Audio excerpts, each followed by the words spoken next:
नमस्कार, आप देख रहे हैं द क्रेडिबल न्यूज। मैं हूं शालिनी। उत्तराखंड के रुद्रपुर से एक बेहद शर्मनाक घटना सामने आई।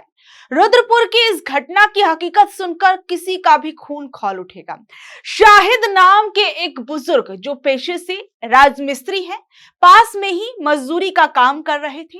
नमाज का वक्त हुआ तो वो पास के खाली जमीन पर शांति से इबादत करने बैठ गए। उन्होंने न किसी को रोका, न किसी को परेशान किया, लेकिन तभी अरविंद शर्मा नाम का व्यक्ति वहां पर पहुंचता है और अपनी ताकत दिखाना उस बुजुर्ग पर शुरू कर देता है। उसने न सिर्फ बुजुर्ग शाहिद को धक्का देकर नीचे गिराया, बल्कि उन्हें थप्पड़ मारे, लातें बरसाई और डंडे से बेरहमी से पीटा। एक मेहनत मजदूरी करने वाले बुजुर्ग के साथ ऐसी हैवानियत की गई। वाह भाई, क्या गजब की वीरता दिखाई है।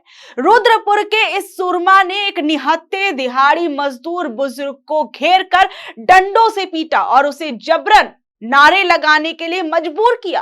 अरविंद शर्मा की इस हरकत के बाद अब धर्म तो सुरक्षित हो गया होगा ना। धन्य है वो लोग जो एक राजमिस्त्री की इबादत से इतना डर गए कि कोई बंदा मंदिर से दूर एक खाली जगह पर शांति से नमाज पढ़ रहा था तो आपको उससे क्या दिक्कत हो गई।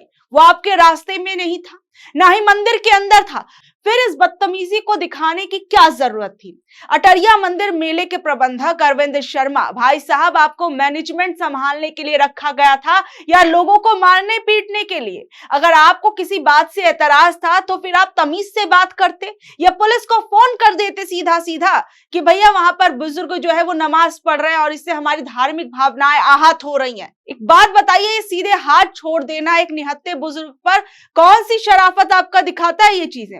और ये मैनेजर का काम तो कम और दबंग का काम ज्यादा लग रहा है। सबसे ज्यादा हैरान करने वाली खबर तो आप जानते हैं क्या?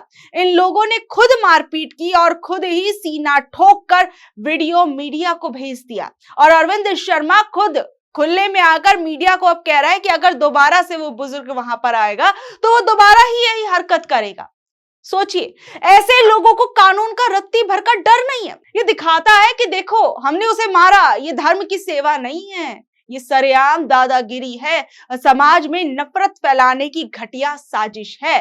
पुलिस तो कह रही है कि हम जांच करेंगे। अरे भैया, वीडियो खुद आरोपी ने भेजा है, सबूत आपके सामने है, और क्या आसमान से फरिश्ते आकर अब गवाही देंगे? ऐसे लोगों पर तो तुरंत और तगड़ा एक्शन होना चाहिए, नहीं तो कल को कोई भी राह चलते किसी को भी पीटने लगेगा, और ऐसा हो ही रहा है। और खैर, कल का इंतजार भी क्यों किया जाए।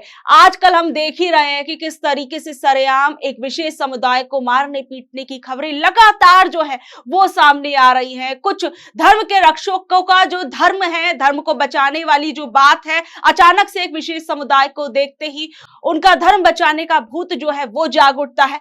आप समझिए कि किस तरीके से एक के बाद एक कई ऐसे लोग हैं जो धर्म बचाने के नाम पर सरेआम गुंडागर्दी कर रहे हैं।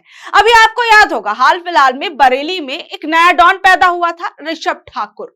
भाई साहब का दावा था कि पूरी बरेली में उनका खौफ चलता है। स्पा सेंटर वालों को धमकाना, हफ्ता मांगना और खुद को इलाके का सबसे बड़ा गुंडा बताना इसका शौक था। यहां तक कि भाई साहब को जिला बदर किया गया था, मतलब शहर में घुसने तक पर पाबंदी थी, फिर भी खुलेआम घूमकर अपनी धौस जमा रहा था। और आप कह सकते हैं कि एक तरीके से हिंदू धर्म का ठेकेदार बना हुआ था और धर्म की रक्षा करने वाला खुद को बता रहा था, गौ माता की रक्षा करने वाला खुद को बता रहा था। लेकिन जैसे ही पुलिस के हत्थे ये व्यक्ति चढ़ा, उसके बाद पुलिस ने भी इसकी जमकर क्लास लगा दी। और कल तक जो ऋषभ ठाकुर फोन पर दहाड़े मार मार का कह रहा था कि भैया मेरा आतंक चलता है और मेरा दबदबा चलता है, लेकिन जब पुलिस उसे हवालात से बाहर निकाल कर लाई तो वो लंगड़ाता हुआ चल रहा था। और अब लोग पूछ रहे हैं कि भाई ये चोट कैसे लग गई? क्या हवालात की सीढ़ियां ज्यादा फिसलन वाली थी या पुलिस ने अपनी पुरानी खातिरदारी वाला तरीका आप पर आजमा दिया है? देखिए, यहां पर मैं कोई पुलिस की तारीफ नहीं करूंगी, लेकिन यहां पर जो मैं सवाल पूछूंगी वो ये है कि ये बंदा जिला बदर था तो फिर ये पुलिस की नाक के नीचे बरेली में कैसे घूम रहा था, लोगों से रंगदारी कैसे मांग रहा था? क्या पुलिस सो रही थी? क्या पुलिस तब तक सो रही थी जब तक इसने ऑडियो वायरल करके खुद पुलिस को चुनौती नहीं दी थी? देखिए, हकीकत तो यह है कि जब तक अपराधी सोशल मीडिया पर पुलिस की फजीहत ना कर देना, तब तक पुलिस उसे ढूंढने की जहमत नहीं उठाती है, और जब पकड़ती है तो ऐसा इलाज करती है, है कि बंदा सीधे कोर्ट जाने लायक भी ना रहे। देखिए, सबसे बड़ी बात सब यहाँ पर ये सवाल उठता है कि क्या पुलिस प्रशासन का जो डर है, खौफ है, इन ऋषभ ठाकुर जैसे लोगों के अंदर नहीं है, या फिर अरविंद शर्मा जैसे लोगों के अंदर बिल्कुल नहीं बचा, जो ये बार बार कानून की आंख में आंख डालकर कहते हैं कि बिगाड़ लो हमारा जो बिगाड़ना है, उखाड़ लो जो हमारा उखाड़ना है, हमारा कुछ नहीं होने वाला। लेकिन सबसे बड़ी बात यहाँ पर ये उठती है कि ऐसे लोगों का क्या इलाज होगा जो समाज में सिर्फ और सिर्फ गंदगी फैला रहे हैं, नफरत फैला रहे हैं। सोचिए, जो लोग झुंड बनाकर किसी बुजुर्ग को पीटने या किसी को डराने धमकाने में अपना समय और ताकत बर्बाद करते हैं, वही लोग अगर अपने मोहल्ले की सफाई, शिक्षा या किसी गरीब की मदद कर देना, तो ये देश कहां से कहां पहुंच जाएगा। जब तक हम धर्म को खतरे में ढूंढते रहेंगे और जब तक देश के असली खतरे, जिसमें बेरोजगारी, गरीबी, बदहाल सड़कें जो है ना, वो हमें दिखाई नहीं देंगी, तब तक धर्म की रक्षा करके कुछ नहीं होने वाला है। नेताओं के लिए सबसे आसान काम है धर्म के नाम पर भावनाएं भड़काना। क्यों? क्योंकि इसमें उन्हें कोई रिपोर्ट कार्ड नहीं देना पड़ता है ना।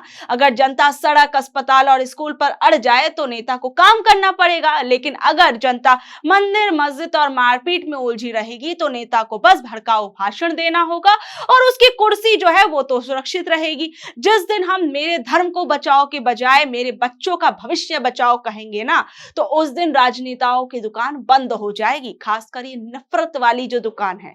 आपको मैं एक वीडियो के बारे में बताती हूँ। मुंबई की लोकल ट्रेन, उसमें सफर करना कितना दम घोटू होता है यहाँ और आप जानते हैं, और जहां पर लोग तिल तिल भर जगह के लिए एक दूसरे से लड़ते झगड़ते रहते हैं। कई वीडियो भी वायरल होते हैं, और अभी एक वीडियो फिर एक बार वायरल हुआ जिसमें दो लोग आपस में लड़ रहे थे। इस बीच एक आदमी शांति से एक ऐसी बात कहता है ना जो सन्नाटा खींच देती है उस माहौल में।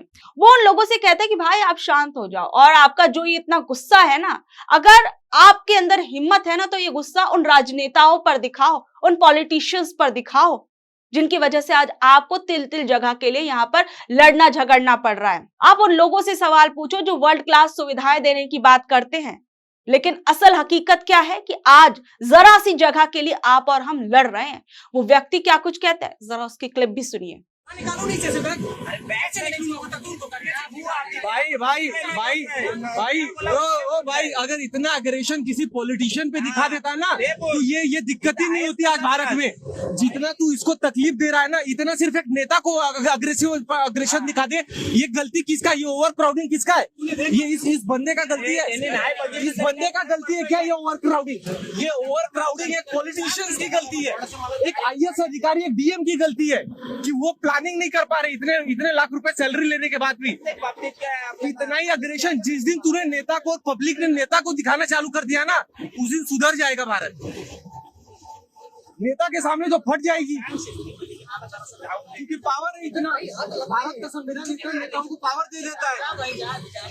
देखिए, हम आपस में तो जरा जरा सी बात पर एक दूसरे का सिर फोड़ने को तैयार रहते हैं, लेकिन जो लोग हमारा पैसा खाकर हमें ये नरक जैसी जिंदगी दे रहे हैं, खराब हवा, खराब पानी, हम उनसे सवाल क्यों नहीं पूछते? उनसे हम क्यों कुछ नहीं बोल पाते? जिस दिन हमने, आपने, सबने लड़ना छोड़कर सिस्टम से हिसाब मांगना शुरू कर दिया ना, उसी दिन शायद लोगों की जिंदगी बदलना शुरू हो जाएगी। आप देखिए, आप सब चीजें छोड़ दीजिए, मैं आपको एक और मामला बताती हूँ कि किस तरीके से लोगों के अंदर नफरत का जहर इस कदर भर गया है कि अब लोगों को धर्म के अलावा कुछ नजर ही नहीं आता है। आप एक मामला देखिए, ये एक बस स्टैंड के पास एक मंदिर और मस्जिद था, दोनों पास पास थी, और यहाँ पर विवाद शुरू होता है। हिंदू संगठन कहते हैं कि मंदिर की आरती के समय मस्जिद में अजान और नमाज की आवाज आती है, जिससे उन्हें दिक्कत होती है। और फिर वहां पर गुस्साए लोगों ने मुस्लिम दुकानदारों के फल और खाने पीने के ठेले पलट दी, सामान बर्बाद कर दिया। भीड़ ने सड़क पर बैठकर हनुमान चालीसा का पाठ किया और थाने का घेराव कर मस्जिद का हिस्सा हटाने की मांग तक कर डाली।